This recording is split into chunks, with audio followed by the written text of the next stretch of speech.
Hey guys, this week on the Real DVD Watchers, I'm going to be reviewing a movie from 1953. It's a remake of an older movie called Mystery of the Wax Museum, and that movie is actually included on this DVD. It's House of Wax, the original, well, not the original, the remake of the original, starring Vincent Price. This is not the other remake, which came out in 2005, I think, starring Paris Hilton, which, from what I hear and from the clips I've seen, is just awful. If you have seen that, don't be put off from seeing this, because this is a good movie.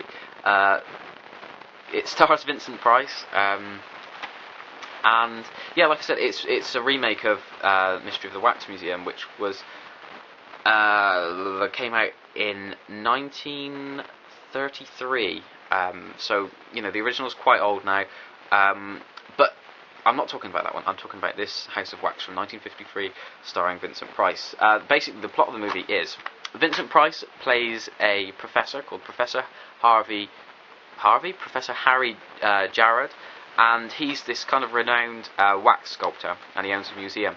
And rather than kind of selling out like a lot of the other wax museums were doing at the time, and doing having a museum based on like murders and more like grisly stuff like that, he kind of wants to reenact famous scenes, and he has like a wax figure of Marie Antoinette, Joan of Arc, and kind of things like that. And he's really proud of his wax sculptors, and he kind of treats them as though they're real people. He talks to them, and he tells everyone that he can hear what they're saying.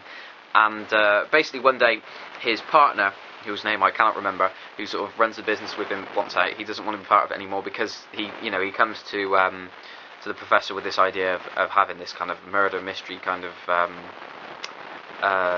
display, and Professor Harry doesn't want that to happen. He wants to stick with what he's doing, so he offers him, well, Professor Harry has this friend come around who brings this other character who's kind of a investor, and he really likes Harry's work, and he kind of offers him he offers to buy out Harry's partner. And he can't do it for a few months, and Harry's partner can't wait that long. So he comes up with the idea that if he was to set fire to all of the waxworks, the money that he would get from insurance would be, quite a lot. But Harry doesn't like that idea, obviously, because he's so proud of his work, and he loves his wax sculptures that much. But the partner does it anyway and sets fire to everything. There's this big fight scene, which is actually really impressive. I really enjoyed that part of the movie. They have this big fight, and you kind of presume that Professor Harry is dead, which in fact he isn't. He's still alive. He can no longer use his hands, so he hires these other people to build his waxworks for him. However, there's also this kind of strange burnt-faced killer that goes around and kills Harry's partner. And then, strangely, Harry's partner ends up as a waxwork model in the museum. Now, it doesn't take long for you to realise that actually a lot of the new waxworks in Harry's collection are actually real people.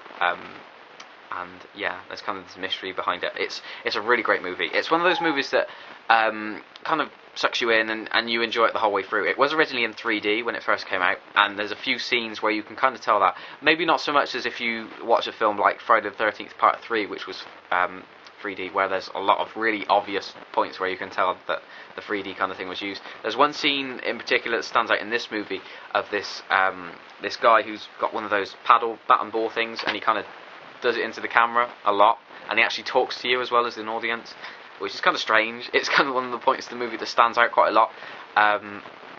But it's a really great movie. Vincent Price is amazing. I really like him. He's really great in this role as this kind of mad, well, not necessarily mad professor, very passionate guy who just loves his waxworks and is determined to find.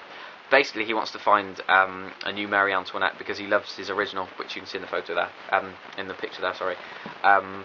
But yeah, it's a really great movie. Don't be put off if you've seen the remake, like I mentioned, because the remake is nothing like this. It's a completely different story, as far as I'm aware. I mean, I've only seen clips of it, and from what I could tell, it was just awful, so I didn't watch anymore. But this is a really great classic horror movie. Not scary, really. There's a lot of tension towards the end of the movie. Really tense kind of final act, where you're not sure what's going to happen. But it is really good. And like I mentioned, this DVD actually contains the original movie Mystery of the Wax Museum, which I haven't watched yet. I am tempted to watch it just to see what it's like, because I've heard it's quite good. And yeah, it's just a really great movie. It kind of the opening is really strong, and it does kind of fade a little towards the middle, but it builds up again towards the end, mainly because the opening is so strong. It's really strange to see all the wax works kind of being melted and seeing their faces melted. It's kind of a really weird experience in that, but it's a great movie. Highly recommend this. House of Wax from 1953. Go out and check it out. Really great movie.